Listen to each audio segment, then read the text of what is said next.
When you scratch building a robot, or I guess any type of machine, the amount of detail that you're able to put on it can really make the difference when it comes to telling the scale of that creation.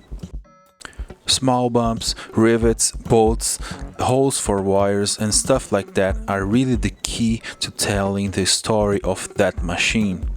But that part of the process is the most demanding one. So in this week's video, I'm gonna teach you guys how to make a simple and super cheap rivet making tool. This will for sure speed up your scratch building process.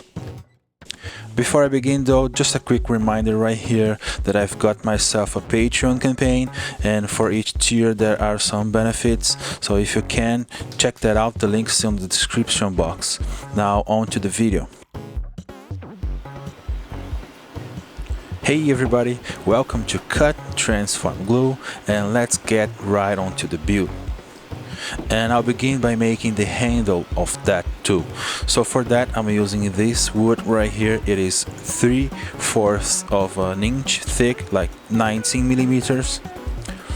There's nothing fancy about this wood. You can use any type of wood, just make sure it's round and it's comfortable for your hand. And the first thing that I'm going to make right here is to take some measurements. I want to create an indentation right here up at the front where my thumb can kind of go in and make the hole firm. So I want to create this concave shape right here in the front, and I also want to mark the end of the tool right here on the back, covering the full size of my hand. Now I'm cutting it to length with my jigsaw, but if you don't have a jigsaw, a hacksaw can do the job just fine, or you can ask someone that works with wood to do that for you. Then I'm moving on to my mini disc sander, where I'll give some finishing to the front and the back of the handle. But again, you don't have to use a disc sander for that. You could use a sanding paper for wood. Now that I have the handle cut to length, I'm gonna start working on the concave shape here up in the front. And I'm gonna use some masking tape right here. I'm just going to put it around it, and this will help me to kind of see, and so that I remove material just from the right place. And to be redundant, I'm using this felt tip pen to kind of mark the wood, and this is helpful because once I start sanding this, the marks will go away, so it's really helpful for you to see the material that's being removed. Now I could make this using my Dremel tool with this round sanding thing, but I want to try something new. This one right here, I want to put it in my drill press and try it that way. I want to do that on my drill press, not only because I wanted to try something new with my drill press, but also because by using the drill press I'm able to do the work holding the wood handle with both my hands, and that would just not be the case with the Dremel tool. And by the way, the tool that I'm using to sand it is just a bolt with a nut and a round piece of MDF and sanding paper all around it, and I think this is called sanding drum, and you can make it yourself pretty easy.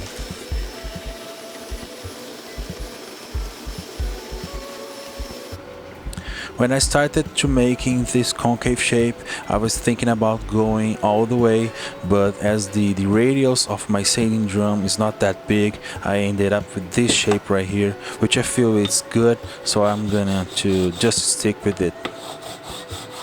The surface of the handle is kind of rough, so I'm using some sanding paper and some other tools to give it a nice finishing.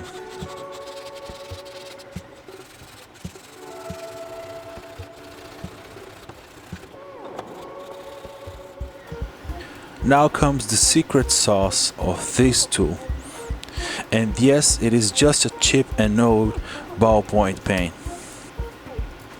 So just go ahead and take it apart, because we are going to just use the tip of it, And of course, if you're into scratch building, you might save these pieces, but the important piece for this build is the tip right here. You might want to pull it from the ink cartridge just carefully, because you don't want to make a mess with ink in your workshop. And then you grab a rag with some alcohol and also some toothpick to kind of clean it on the inside.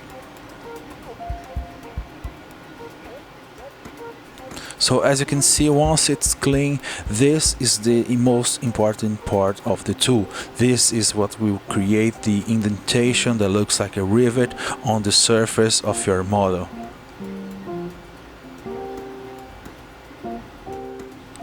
And you want to attach it to the handle, to the wood handle, but this one is too thick, and I think I'm gonna put something in between the tip and the handle, like a metal piece. For that, I'm gonna use this piece right here, which I have in my collection of junk pieces, and I believe this is brass, so it is super easy to drill too.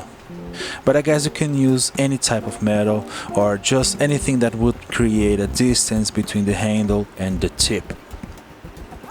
Now, to make my life easier on the drill press, I just made a hole on this MDF board so that I'm using it to keep the brass piece in place, firmly attached, so that I can drill onto.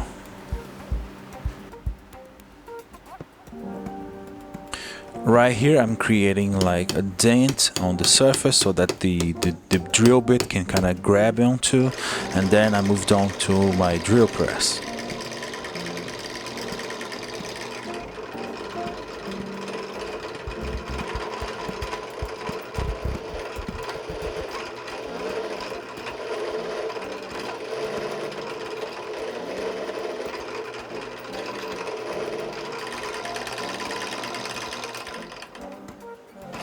To help me drill the handle, I also did the very same technique.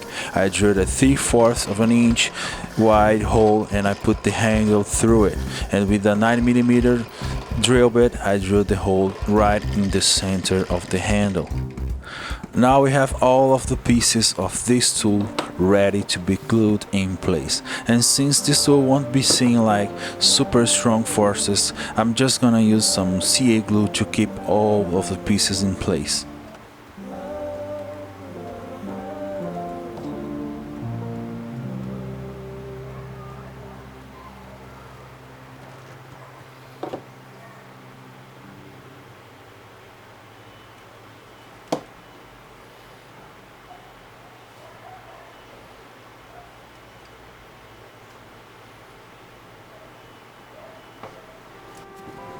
Now that the tool is ready, I want to make it look cool. So I'm using some masking tape to kind of hide the front part of the tool, and I'm gonna just spray paint the back of it.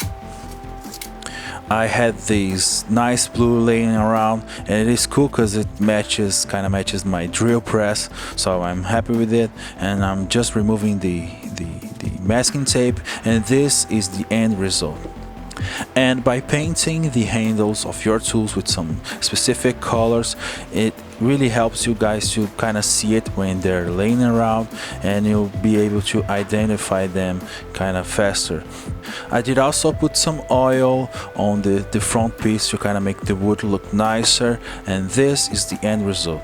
Now I feel like you guys want to see it in action, so I'm gonna just to show you guys how it works.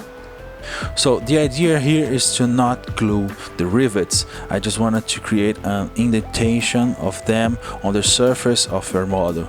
This is helpful when you're using like styrene because it's kind of soft, and just by putting the tool in the face of the robot or the thing that you're building, and by pressing it, you're just going to be able to create the perfect rivet mark. And the cool thing about this rivet making tool is that it creates like a three-dimensional mark on your surface, so when you're in the washing process, the wash paint will kind of get into it and make the rivet more visible.